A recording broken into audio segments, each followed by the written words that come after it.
Cashflow Diary Podcast, episode 376.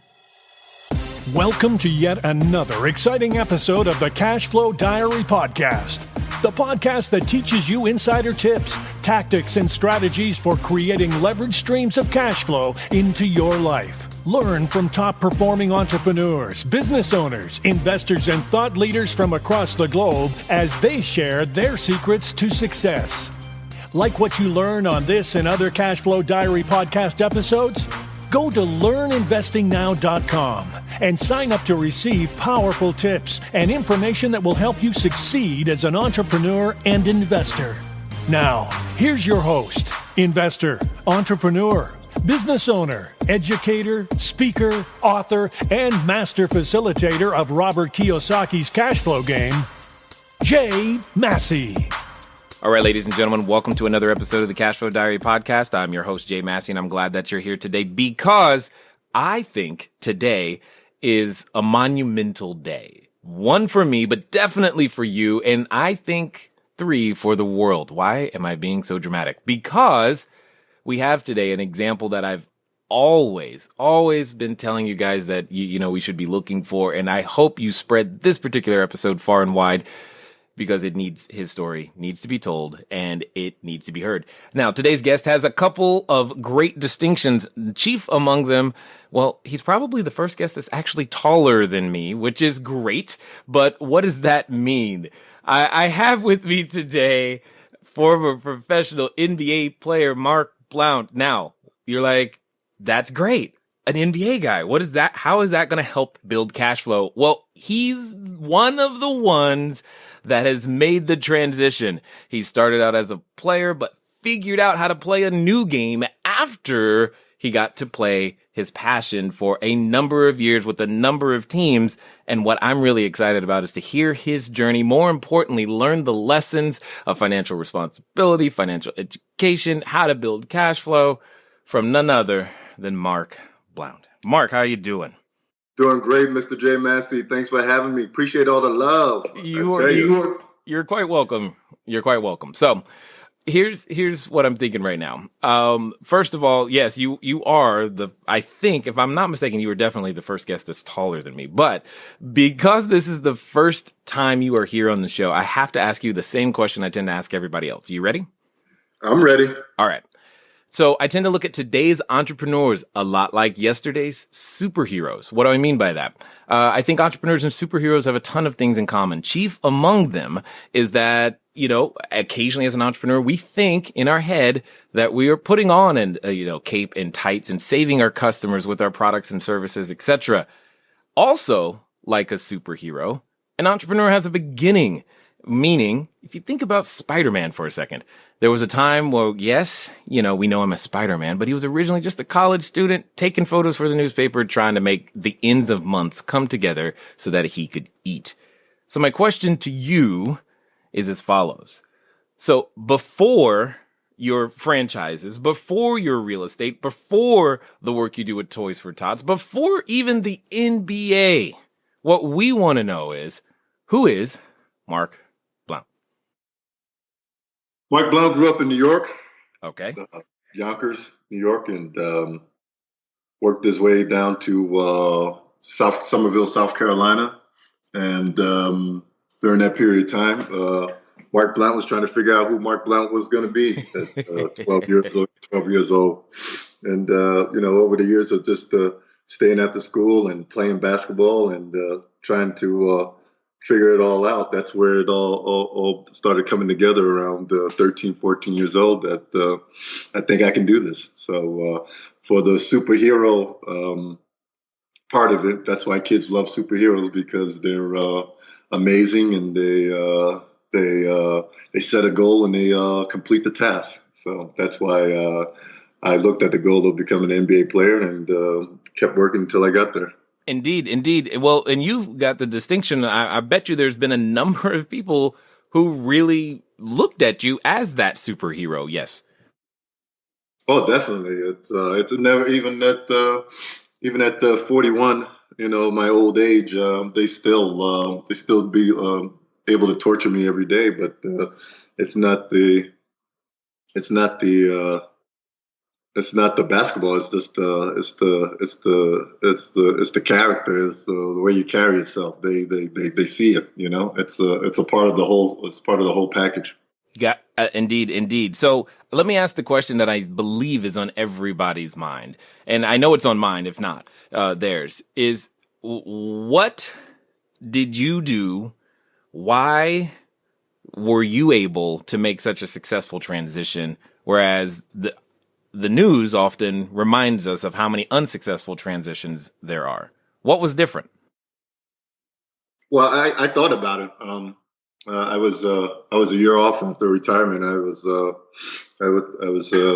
doing my sabbatical during that time, and thinking about what's the next step. What's the next step? And started researching, and spent several months after my sabbatical just looking into some of the franchises I was going to get into. The real estate was an accident. I was actually trying to help somebody find a place, and I was able to get several buildings at one time. So that was just a fluke that I got through. And then during that time, that's why I was able to put it all together. I was a little bit of a madman running 5 small companies at one time, but oh well, that's what we do. Superheroes do. I do, and I get it 100%. So now, just so you know, there's a number of people who are listening right now who are probably like upset that you quote unquote stumbled into a whole bunch of buildings. Just so you know, so just between me and you and a few thousand people, it's okay. Please break that down a little bit. Tell them there was some sort of skill or something involved. Tell us that story, if you would. I wish I could tell you it was some kind of skill. I was helping a buddy find a duplex. And I said, look, I'll help you out. I know you're struggling. I'll get the front one. I'll rent it out. You stay in the back. Well, the realtor took me on the street, and, it was just with the bubble. And during that period of time, it was like 2010, 2011 when I started that real estate deal. And I went over there, and they're like, he's got 6 more buildings. I was like, what? They're like, yeah, they're under. It's like, I could have all 7? She's like, yeah, you could have all 7. And the buddy looked at me, you want 7 buildings? I'm like, yeah, I'll take all of them. And I bought them all. There it is. It's like shopping for groceries. You know what? Bananas were on sale today. I didn't know what else to do. You buy the bananas. All right. I got it. So before that though, let's talk about after. Now, when you buy those properties though, what were some of the lessons that you have learned? How did you even know that those properties were the ones you should buy? I mean, because again, as a former player, you spend most of your time focused on playing the game, but it sounds like you've done some things, to help prepare yourself to be able to recognize opportunity and know how to strike. I put together a good team of when I started down the path. I already prepared myself to put a team of accountants and lawyers together, and they were able to help me out and find people to give me information to make the decision. Being able to acquire those buildings, they were built in '62. They were built for flood. They were built for hurricane. So that was pretty much a no-brainer in Florida. And then the insides needed to be gutted, and then that was the process of understanding budgeting and getting in and doing work on my own that I had to learn day by day. Just being able to drywall this and that and stuff like that. Then working with the city, code enforcement. It was definitely interesting, but I enjoyed it. Got it. Now, so that I'm clear, when you say doing the work on your own, did you actually put up drywall yourself? I put up drywall. I did everything. Me and my buddy did everything except for because I'm an owner builder, so I own the property, so I was able to work there. So I was able to do a lot of stuff. I was taught a lot of stuff. I was able to do a lot of stuff, and then I did everything except for the roof, electrical, and AC and plumbing. Other than that, I did the drywall, and we put up the kitchen cabinets and all that stuff. So. Nice. Did you put a little badge on it, an original Mark Blount piece right here afterwards? I wanted to take a lot of photos and lay on the floor I was like Burt Reynolds back in the day, but I didn't do that. I love it.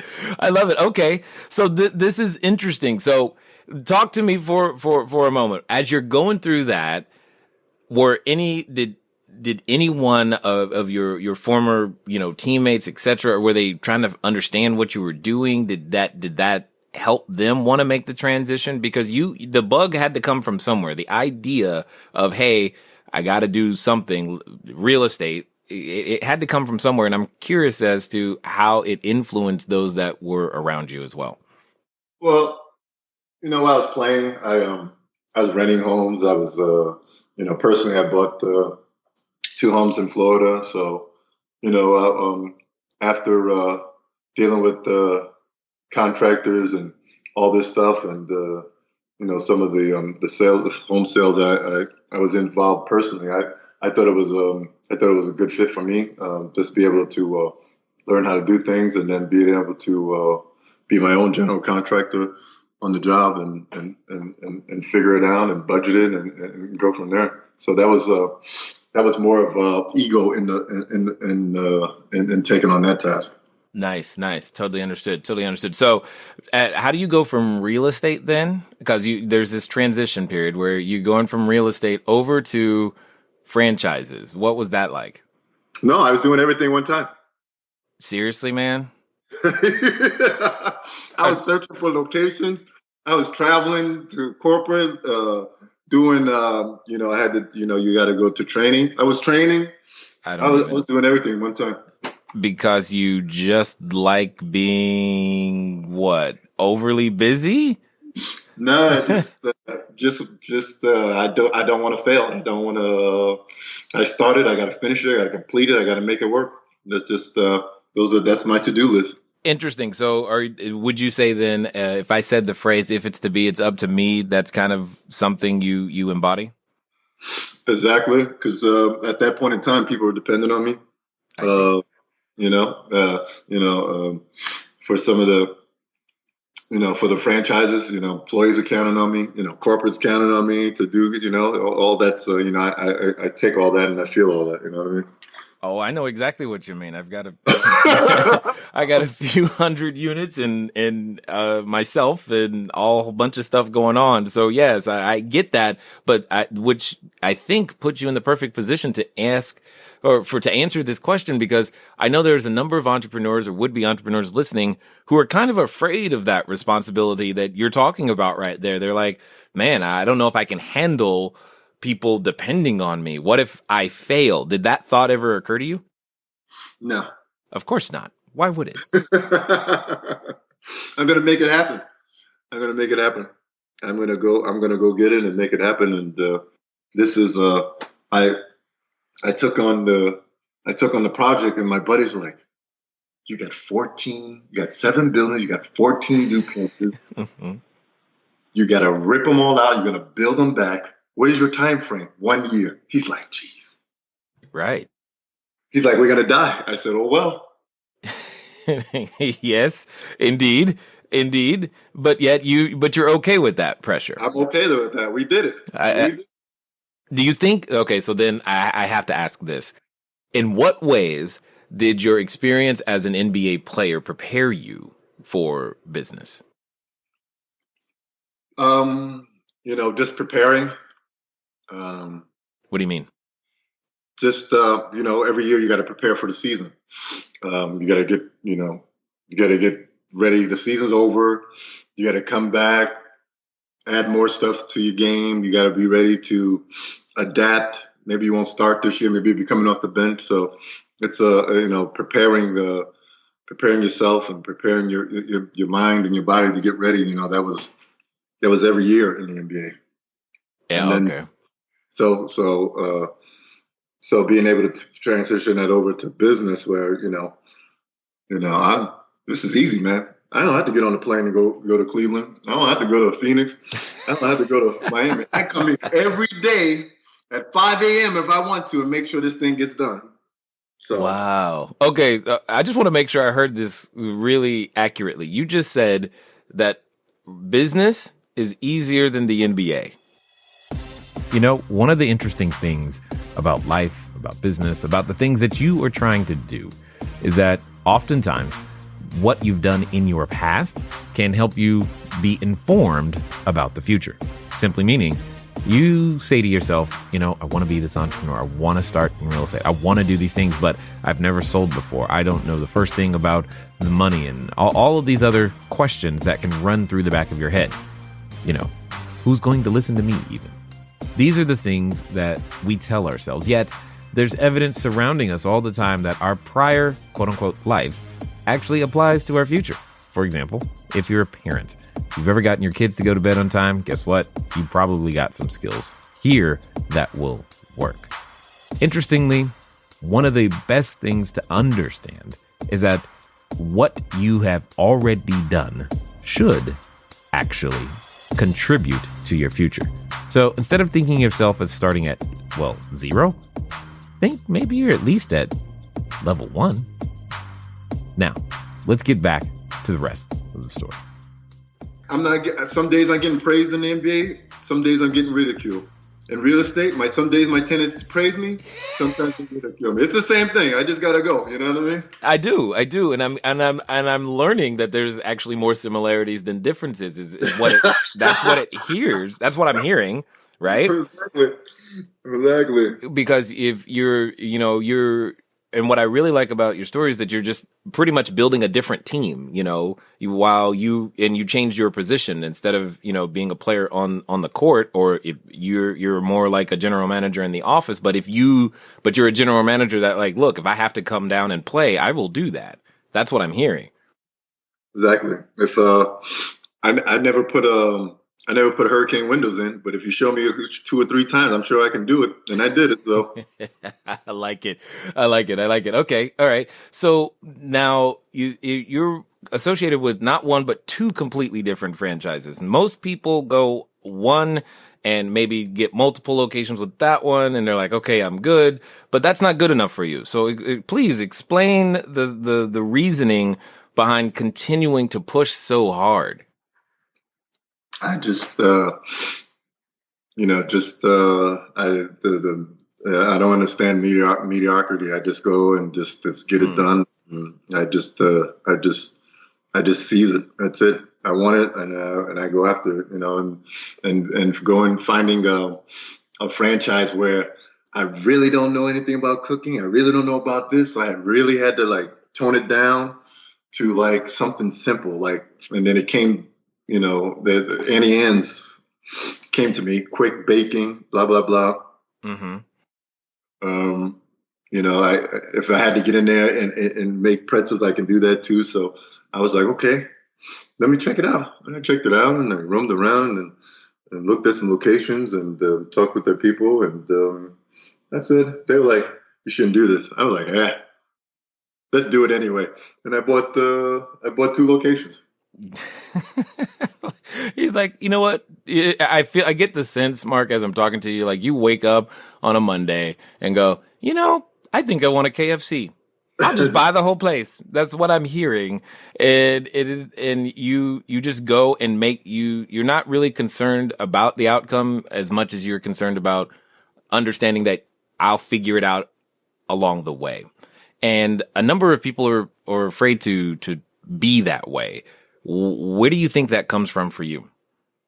Well, just, I was 2nd round pick, and I spent a few years in the minor leagues, CBA and a couple lower leagues before then too. So I knew the, the tenacity would never leave me. And I just wanted to be able to, put that same energy, because I'm sitting there. And I'm 35 years old, 36 years old, and I still got an energy, and I still got a fire, and I need to release it. Not just because I'm not playing anymore. I still need to find avenues to be able to torture people. So that's what I did. You're just having fun through life, and I like it. And that's good. That's good. So let's talk serious for a minute. When it comes down to, just everybody in general, what would you say have been some of the basic financial lessons that you've learned that have helped you to experience the success that you've had? Not just as one of the few NBA players or sports players or professional sports or professional athletes that have managed to make a transition, but just in general as a business owner, what are some of the basic things that now that you know them, you're like, how come I didn't learn this earlier? Yeah, definitely. Just as business owner, acquiring assets for the company, that was very eye-opening for me, and being able to have those was very important. And then, being younger and playing in the NBA, I didn't realize, they weren't the stuff I had around me, because it is just junk and stuff, was just liabilities was taken from me. So those were the first two things I learned. Adding things to the property, and making it look sexy and attractive for the tenants and stuff like that. That was some of the stuff I learned, and being able to continue that into the franchises and stuff like that was very, very, very helpful. And it kept me going, and gave me a fire, and kept me going. And I was able to, last year I was able to sell my franchises and sell my real estate, and being able to do that was making sure I had a great product to move on and do something else. But if I didn't have those assets in those companies, I don't think I would have got the buyers I needed to sell my ventures and be able to move on to do some different stuff now. Got it. Totally makes perfect sense. Now, most people, myself included, we tend to think of success and business as a long journey, and that's true. But you also talk about the possibility for short-term success. Could you explain that a little bit? Yes, for me, I'm always interested in new things, and I'm more of making sure the business is right, making sure the business is running, make sure the business is bringing in the cash, and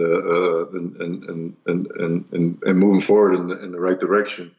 And then, like I've been in the last 4 or 5 years, like, all right, I don't want to sell pretzels and Cinnabons no more. I want to do something else. So, short-term success for me is, okay, I made my money. Let's see what's out there. Oh, we like your store. Okay, here we go. We're able to make a deal. So, for me, it's getting in and getting out on some things. Not everything is. It's definitely beneficial to entrepreneurs out there. Got it. So, what would you say if I said, okay,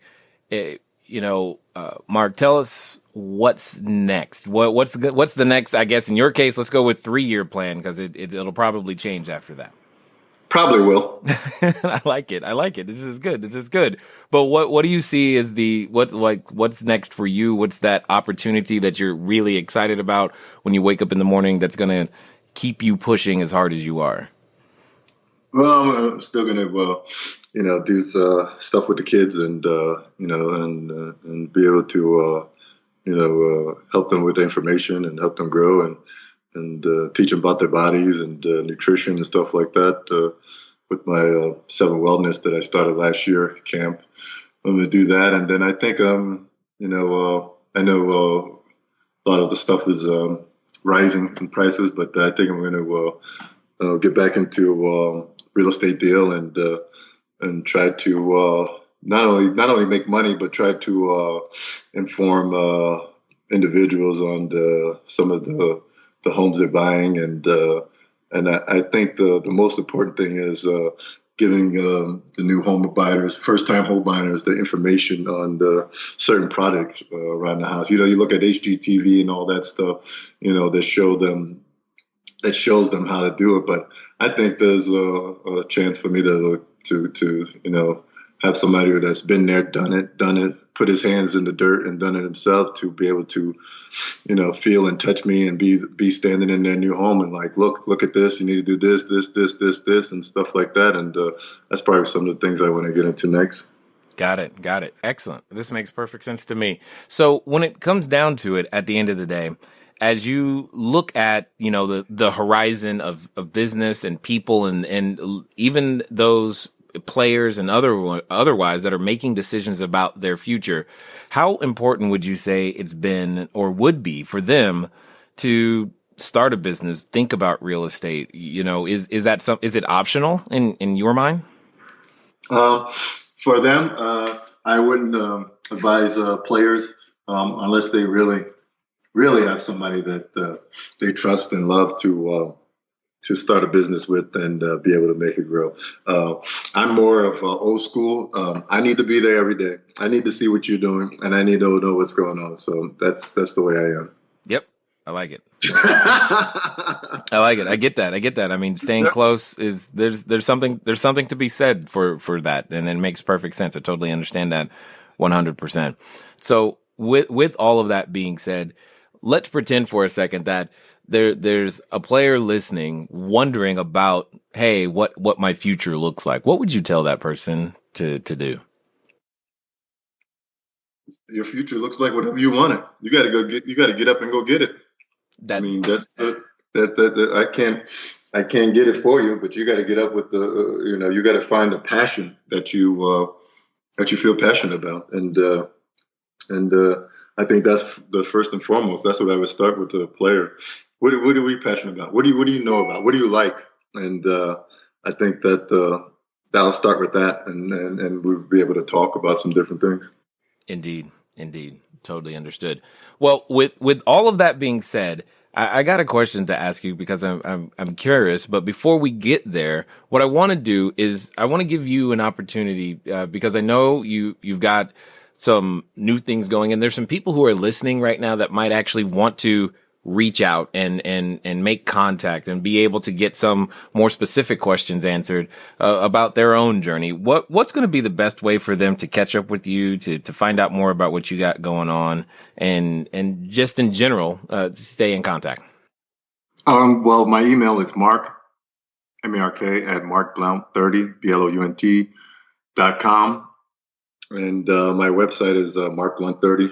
And they can go check me out, but definitely email and send me an email, and we can be in touch. And if you have any questions or what we can do, and we'll keep moving forward from there. Got it. So here's that final question that I was thinking about. Let's pretend for a moment that someone's listening and is on the edge, because I think your answer is going to be awesome. They're on the edge of making that decision. They want to be an entrepreneur. They want to put on their superhero tights and cape. They could even be standing in front of what I've like to call the superhero outfit store. However, Mark, like I know, that oftentimes when we make those decisions of how great we're going to be and what the futures look like, there's this other voice that is with us occasionally that tells us what we can't do, why we can't do it. And for some people, they're actually related to that voice. And these are things, that's the reality of what they have to deal with. So my question to you is as follows. If someone listening right now is actually going to follow through on your advice on getting started or growing their cash flow, what would you say is like the first 3 things that they would need to do? First of all, building your cash flow. What are you about to get involved in? Is the market already flooded with that product or what you're about to do? I think that's one of the big mistakes a lot of the first individuals do. They get in there and that brand, that concept has already been tapped out already. So I think that's the first and foremost. And then second of all,